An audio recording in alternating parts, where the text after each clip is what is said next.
India's views and outlook on the regional and international security environment. It is important for us to understand each other and respect our individual views while we strive together towards a common goal in the evolving security environment. I would like to begin with the immediate challenge facing us collectively, COVID-19. The virus is mutating fast and testing our response as we find new variants that are more ineffective and potent. India is just emerging from a second wave that pushed our medical response to the limit. But the disruptive effect of the pandemic is still unfolding. The test is therefore to make sure that the world economy moves on the path of recovery and to ensure that the recovery leaves no one behind. I am convinced that this is only possible if entire humanity is vaccinated. Globally available patent-free vaccines, unhindered supply chains, and a greater global medical capacity are some of the lines of effort that India has suggested for a combined effort. Ladies and gentlemen, never have the Indian concept of Vasudhaiva Kutumbakam, the whole world is a one family, and Sarve Bhavantu Sukhina, all be at peace, been more relevant. Today, an outlook that envisages the world as a family will encourage a shared approach. As we look at the present regional and international security environment, new challenges to international peace and security are emerging. The multiple of challenges of today's dynamic and interdependent world cannot be addressed with outdated systems that were designed to deal with trials of the past.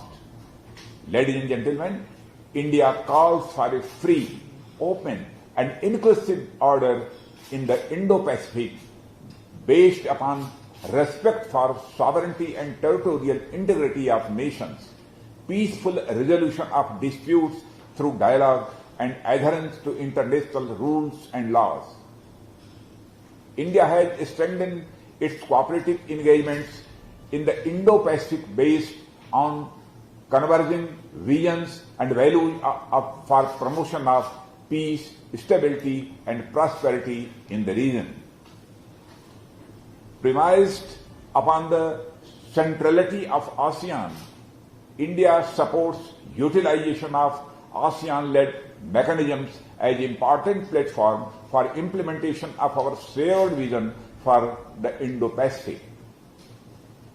Ladies and gentlemen, India's engagement with the Southeast Asian region, of which ASEAN has been a primary component, is based on its Act East policy announced by Honorable Prime Minister Narendra Modi in November 2014. Key elements of this policy are to promote economic cooperation, cultural ties, and develop strategic relationships with countries in the Indo-Pacific region through continuous engagement at bilateral, regional, and multilateral levels.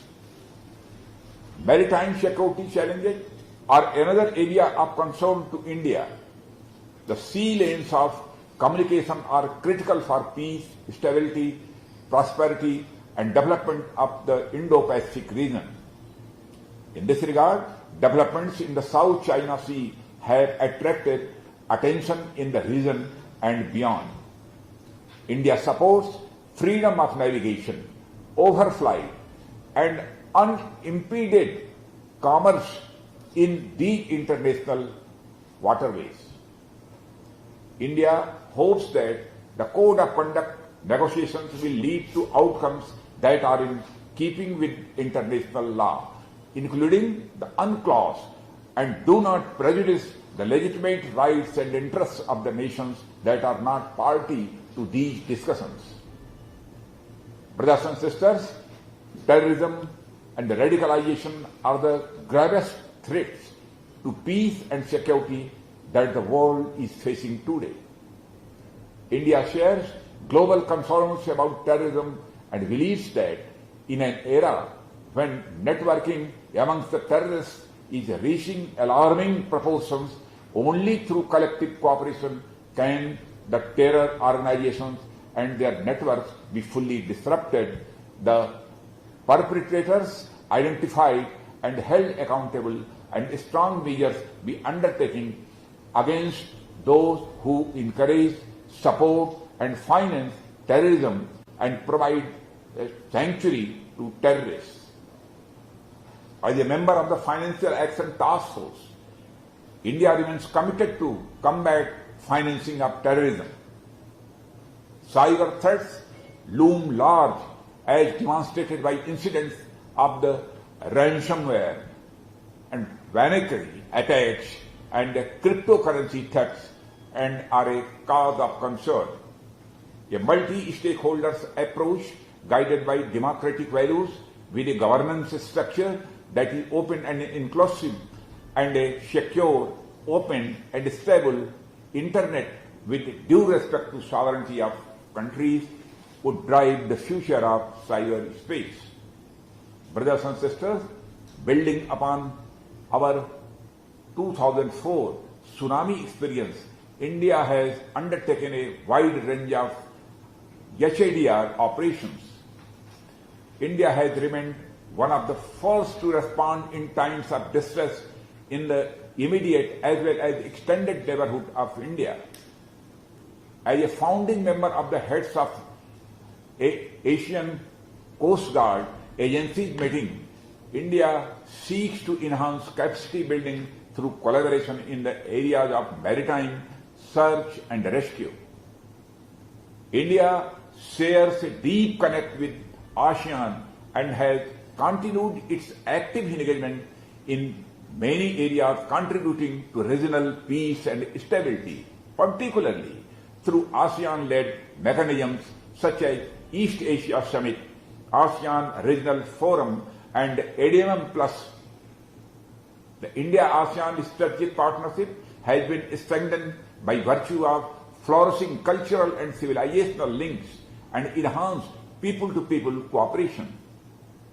India continues to attach importance to ASEAN's centrality and unity in ensuring peace and stability in the region. Brothers and sisters, finally, I would like to conclude by thanking Brunei Darussalam, the chair of the ADMM Plus 2021, for the flawless conduct of the event despite the restrictions imposed by the pandemic.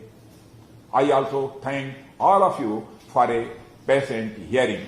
Thank you very much. Jai Hind.